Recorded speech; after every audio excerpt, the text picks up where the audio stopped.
Hey, what's up guys? This video was made by Group 7. In this video, we're going to talk about the Grand Canal and delve into its close connection with Chinese business. I hope you enjoy this video. Canals are artificial waterways or channels to convey water or for transportation of water vehicles.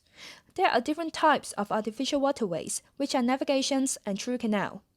A navigation comprises of a series of channels that run roughly parallel to the valley and stream bed of an unimproved river. It always shares the drainage basin of the river. A vessel uses the calm parts of the river itself as well as improvements, cutting across the same changes in height. A true canal is a channel that traverses a drainage divide, making a navigable channel connecting two different drainage basins. On the other hand, there are two broad types of canal. One of them is waterway, and the other one is aqueducts. Waterways are canals and navigations used for carrying vessels, transporting goods and people, while aqueducts are water supply canals that are used for the conveyance and delivery of potable water for human consumption, municipal uses, hydropower canals, and agriculture irrigation. They carry immense importance to commerce and development, growth, and vitality of a civilization. The Grand Canal, as known as the King Han Grand Canal, is the longest and oldest canal or artificial river in the world. It starts at Beijing, then passes through Tianjin and the provinces of Hebei, Shandong, Jiangsu, and Zhejiang to the city of Hangzhou, with links to the Yellow River and Yangtze River. The total length of the Grand Canal is 1,776 kilometers. Its greatest height reaches the mountains of Shandong, at a summit of 42 meters. Constructed in sections from the 5th century BC onwards, it was conceived as a unified means of communication for the empire for the first time in the 7th century AD. This led to a series of gigantic construction sites, creating the world's largest and most extensive civil engineering project prior to the Industrial Revolution. It formed the backbone of the empire's inland communication system, transporting grain and strategic raw materials, and supplying rice to feed the population. By the 13th century, it consisted of more than 2,000 kilometers of artificial waterways, linking 5 of China's main river basins. It has played an important role in ensuring the country's economic prosperity and stability, and is still in use today as a major means of communication.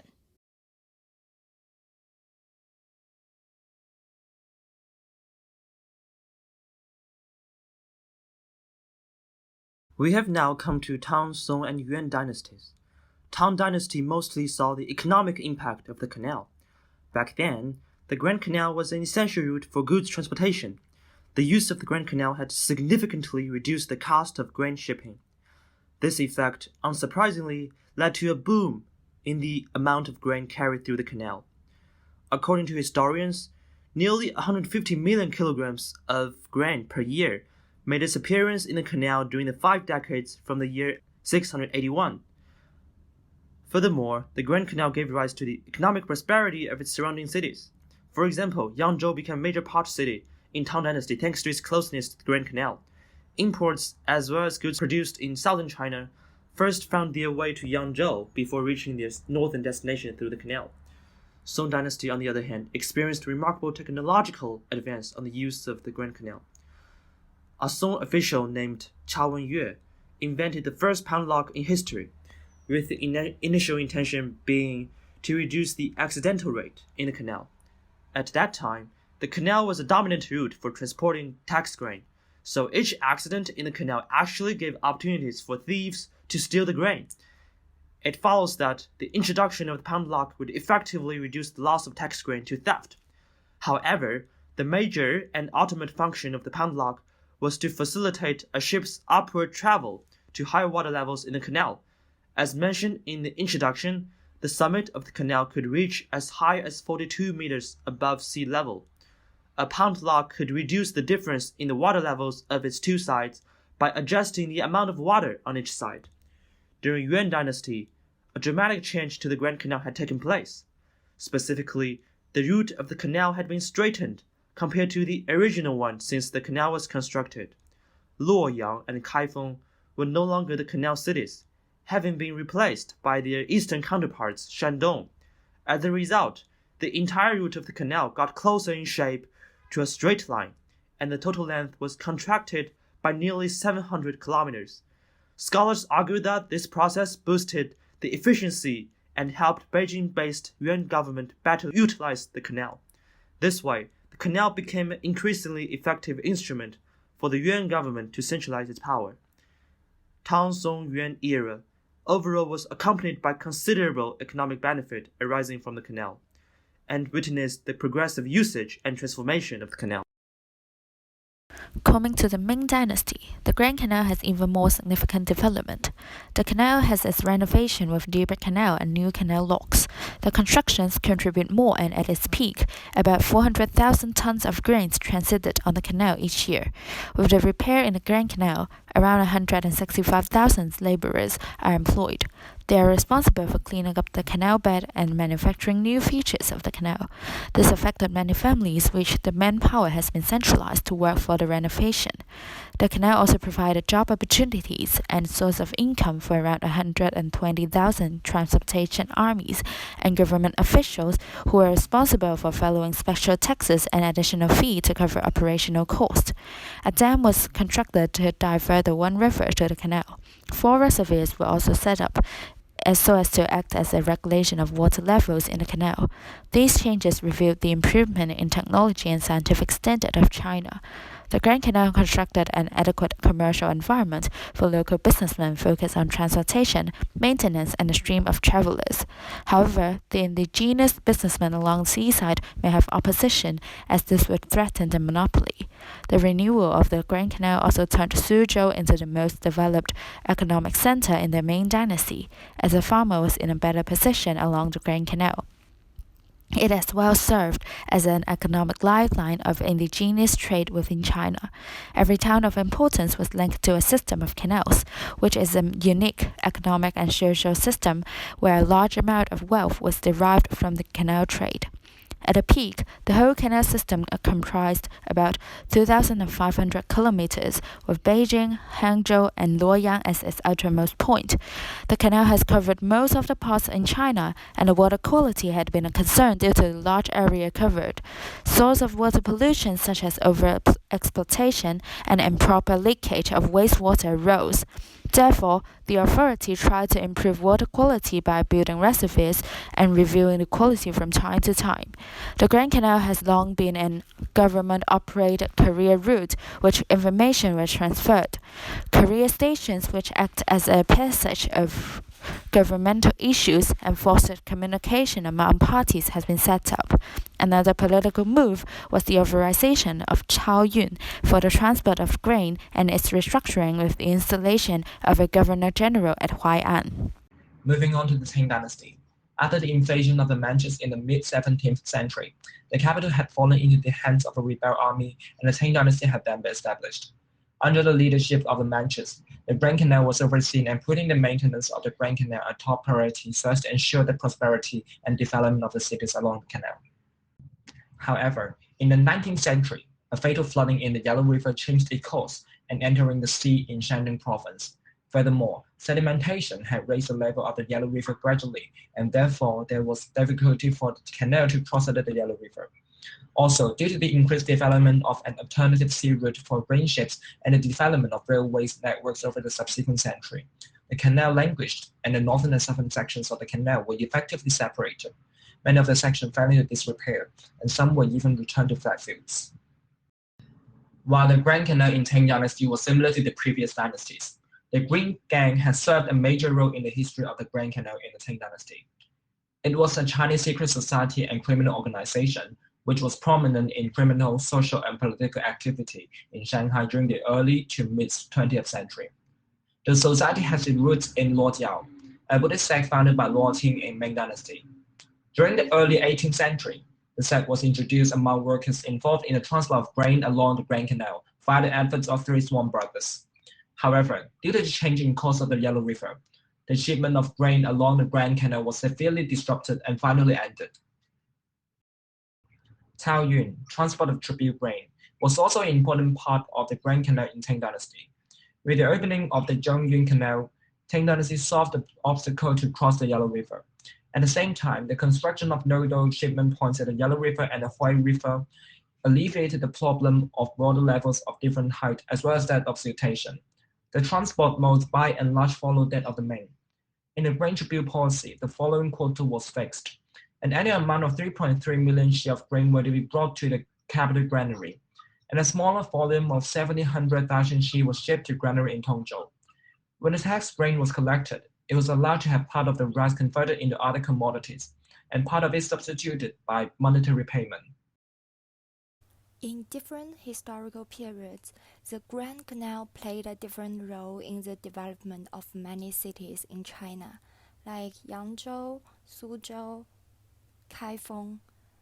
And here I'm going to talk about the influences on Hangzhou, and this can be traced back to the end of the 6th century AD. At the 10th year of the Sui dynasty, ruled by the Emperor Sui Wendi, Hangzhou Prefecture was established in the Liupu, which is now the Jianggan district in Hangzhou. At that time, this was one of the largest ports along Qiantang River. This is a natural waterway, and before the completion of the Grand Canal, it was this natural river that led the initial rise of Hangzhou. But everything changed after 20 years.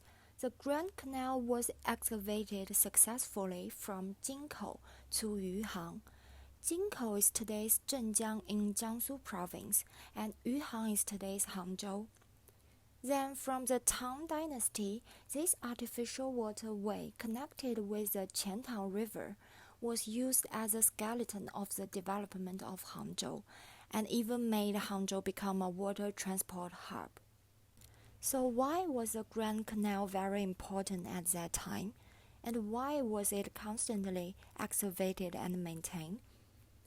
The most fundamental reason is their shipping function.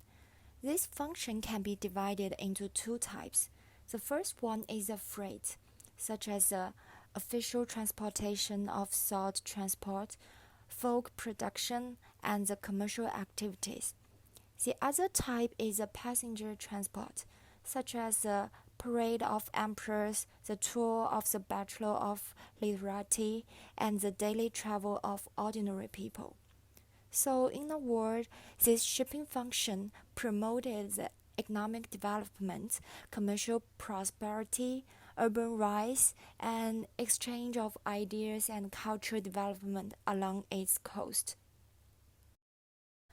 At the end of the Tang dynasty, Hangzhou was expanded more than 70 miles around, which doubled its urban area. Then it even became the national capital in the period of the Wu country and the Southern Song dynasty. At that time, all the wealth were concentrating to Hangzhou and actively promoted the overseas trade and foreign exchanges. Therefore, it is undeniable that at that time Hangzhou reached the peak of prosperity in its history of development. So, based on what I've talked about, I think you can see how the Grand Canal has influenced Hangzhou, right? Basically, it directly affected the economy and culture as well as its basic spatial form. However, it must be too starry-eyed to thoroughly glorify what benefits the Grand Canal contributes. Therefore, those efforts concerns derived should also be highlighted. As we know, China is a country with varied terrain, from its high-arid grasslands and mountains in the west to the fertile farmlands and scattered hills in the east, driving most rivers to flow from west to east. Being constructed as a waterway passing from Beijing to Hangzhou, the Grand Canal links the main rivers from north to south, resulting in various water levels at different reaches. Such unevenly distributed water volume increases the difficulty of natural sailing. So, it took approximately 1 year to sail from Hangzhou to Luoyang, which obviously indicates the high sailing cost in the canal. Also, under bad weather, those relatively narrow reaches in the canal were turned into washing torrents and capsized boats sailing around. Therefore, sailing in the canal was regarded as a dangerous mission at the time. Even the slightest negligence could lead to huge casualty in those naval reaches. Although the implementation of fundamental transport system helped save the sailing time and reduce the chance of shipwrecks, the Grand Canal was still troubled by the thick blockage, as its north to south flow direction blocks small tributaries of other rivers, which weakened the drainage system and caused continual floods. Frequent inundations implied prolonged maintenance work. Therefore, emperors in the later dynasty endeavored to refine and dredge the canal by employing plenty of labor and capital. For example, in the Ming dynasty, 160,000 workers were employed by the Yonglem emperor to repair the canal. There's no denying that such continual maintenance work posed financial burden to the imperial governments. Despite the prosperity brought by the Grand Canal to the cities nearby, it also provided a hotbed of rapacious evils, as more and more people were surrendering to the temptation of monetary interests. However, in the 18th century, they always asked commercial boats passing by for extra fees, as well as grabbing their property, which was perceived as an evil threat to the civilians and even the decay of Qing dynasty. In order to fully comprehend the historical and cultural significance of the Grand Canal, it could prove helpful to draw comparisons with other such canals around the world. The earliest records of an artificial river that matches the scale of the Grand Canal would take us back to the Canal of the Pharaohs, or the ancient Suez Canal, which was constructed in ancient Egypt. The exact date of completion of the ancient Suez Canal is unclear, but most sources agree that the opening was around 4th and 1st centuries BC, so placing a similar historical timeframe as the Grand Canal. While historically as storied as the Grand Canal, the ancient Suez Canal did not enjoy the longevity its Chinese counterpart did, as it was closed in 767 AD to stop supplies from reaching rebelling states, meaning the canal had an operation span of around 10 centuries. Historical records are also unclear about the economic impact the canal had. Next, we move to the Naviglio Grande in medieval Italy. The Middle Ages brought an increase in the number of canals constructed, and this trend was most evident in the city of Milan, where a series of waterways, or navigli, were constructed, and none had a more lasting or bigger economic impact than the Naviglio Grande. Built during the 12th century to connect the city of Milan to the Ticino River, the Italian Canal was one of the largest engineering projects in medieval Europe, and indeed is one of the oldest European canals still functioning to this day. While initially only intended mostly for irrigation, it was soon used by pontoons to transport salt, grain, wine, and manufactured goods upriver to Switzerland, bringing back livestock, cheese, lumber, and marble, establishing the canal as an important trade route and hence an integral part of the Milan economy at the time. The Naviglio Grande has been in heavy use from the 13th century, and was even used during the Second World War and post-war to transport goods.